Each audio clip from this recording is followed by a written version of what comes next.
If you wear leather boots for outdoor work, for hiking, backpacking, etc., that leather needs to be taken care of. There's a lot of products on the market that you can buy to do that. Grangers, Obernoffs, Snow Seal, Nick Wax. In my opinion, the very best is the traditional one, Dubbin. Today, we're going to make it.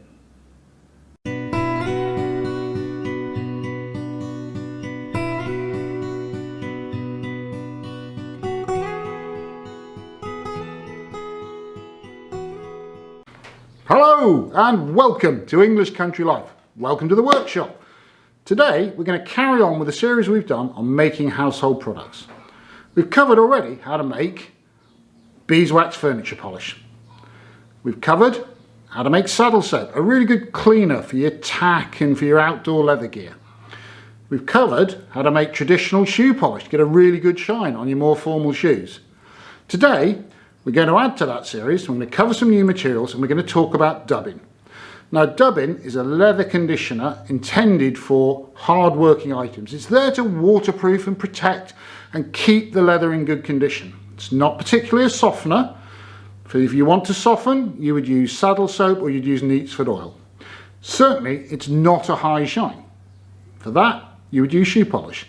What this is a sort of matte finish that really protects, waterproofs, keeps the leather absolutely in tip-top condition for a hard day's work. So let's look at how we make it. In previous videos that we've covered, we've talked about a variety of oils that can be used to work on leather. We talked about Neatsford oil, which is great for softening dry, cracked leather. Not so good for regular use on your work boots, because you can over soften them and they'll give you all the protection of a pair of carpet slippers. We've talked about using things like mineral oils, and we've talked about using things like olive oil or rapeseed oil as well. We've also talked about waxes like beeswax to give a harder protective finish. Today we're going to use a new oil, we are going to use some beeswax, and we're going to use an entirely new ingredient. And the entirely new ingredient we're going to use is a grease. And a grease will almost form that sort of thick coating on the top of the leather and in just underneath the surface that will really give some great waterproofing to our leather. Doesn't take a good shine, so this is why I say it's very different from shoe polish. What it does do is give great protection. Now, in a previous video we've shown how to make your own lard, and lard is the grease we are going to use to make Dubbin. You could choose to use tallow, which is effectively the beef version of lard, which comes from pork. You could use goose grease. It was a very traditional item to protect your boots with, and I very much suspect that people used the grease they had available. If they raised pigs, they used lard. If they raised cows, they used tallow. If they raised geese, they used goose grease. People used what came to hand. But I think lard works well. It's got the right kind of consistency. We are going to use pelleted beeswax. You can use grated beeswax if you prepare your own, if you're a beekeeper. And we're going to use a new oil. And the oil that we're going to use today is cod liver oil.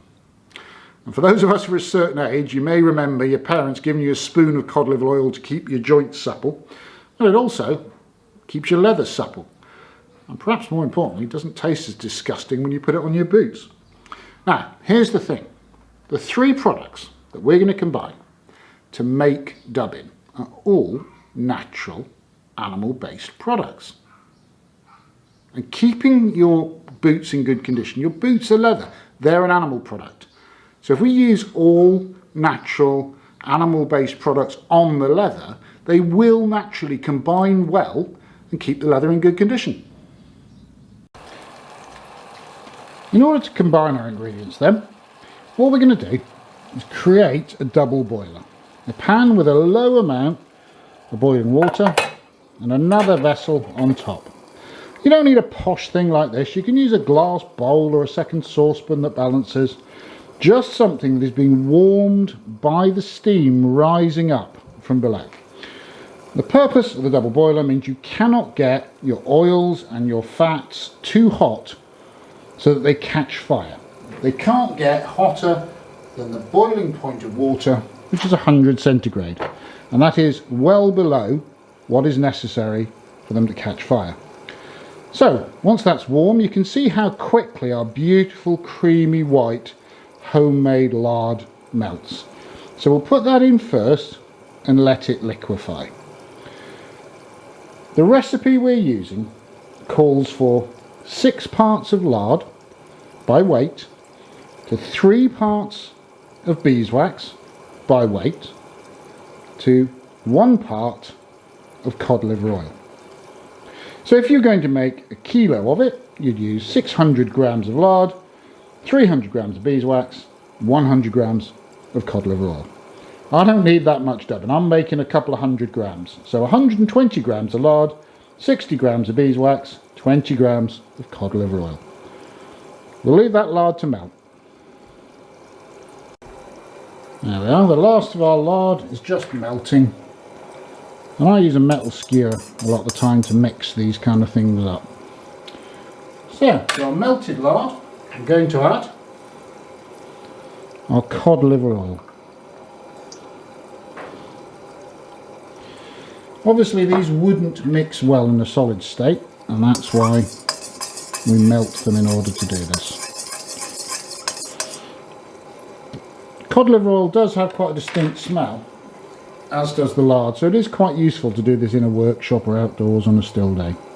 Lastly then, into the melted oils and waxes goes the beeswax.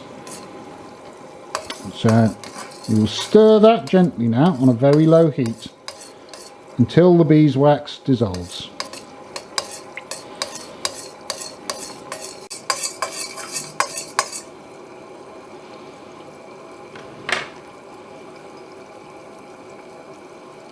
And that is everything dissolved. We've melted our 3 ingredients together, and that's it. What we've got now is neutral dubbing. I want to put a bit of colour back into my boots, and when we covered the shoe polish video, what we did talk about is various ways of colouring polish. The same materials work in dubbing.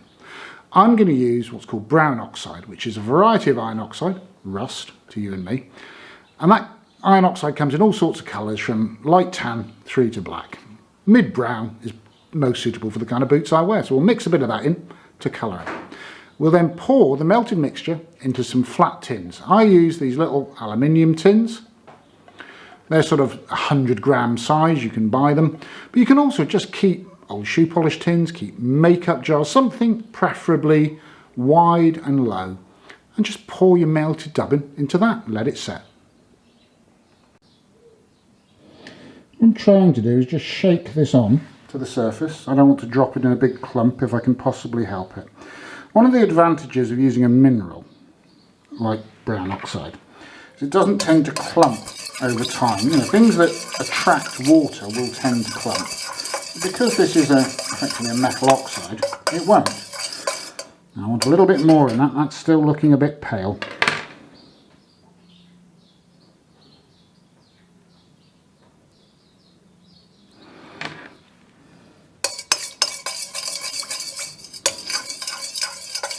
It's important to remember what we've done here is stirred metal oxides into melted fats and oils. It's never going to dissolve. Rust is not soluble. So it's sitting there in suspension. And over time, it'll settle out. So even after we've poured our dubbin into the tins, an occasional stir with a skewer, just to keep it in suspension until it sets, is a good idea.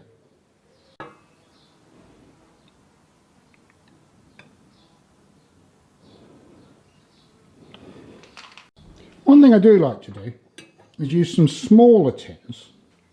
They're almost the size of the little Vaseline tins you can get. And when you've got a little bit extra, just pour it into those. It makes a very useful thing if you're going outdoors for several days at a time, to have a small tin just to take care of your kit.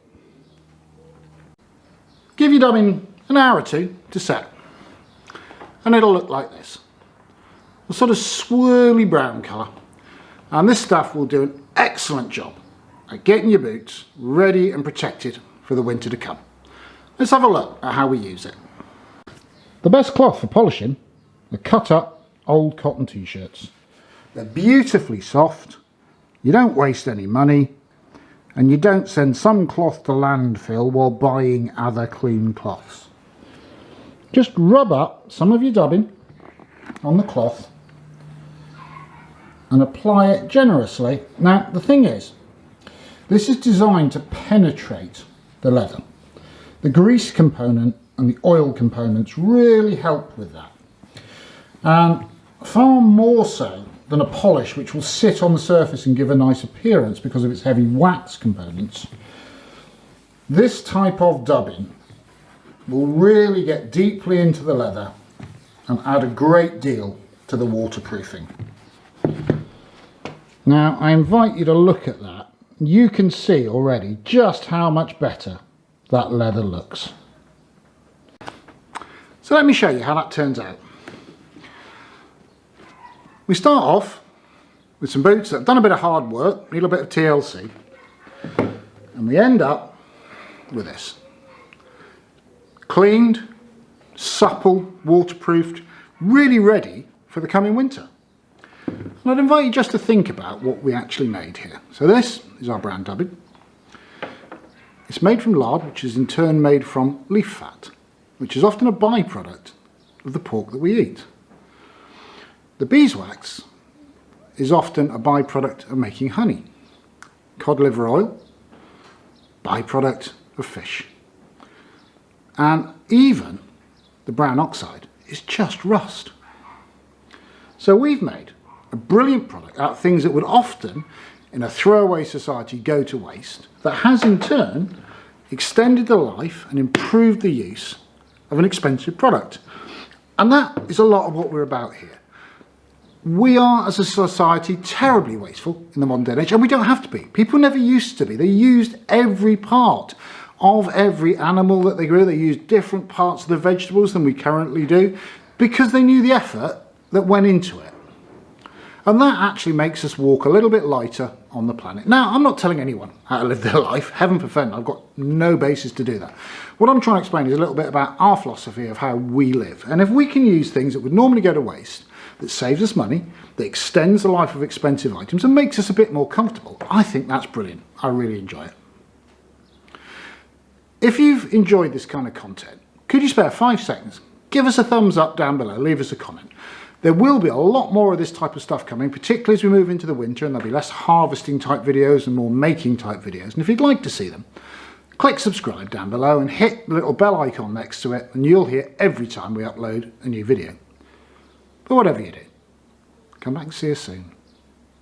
Take care.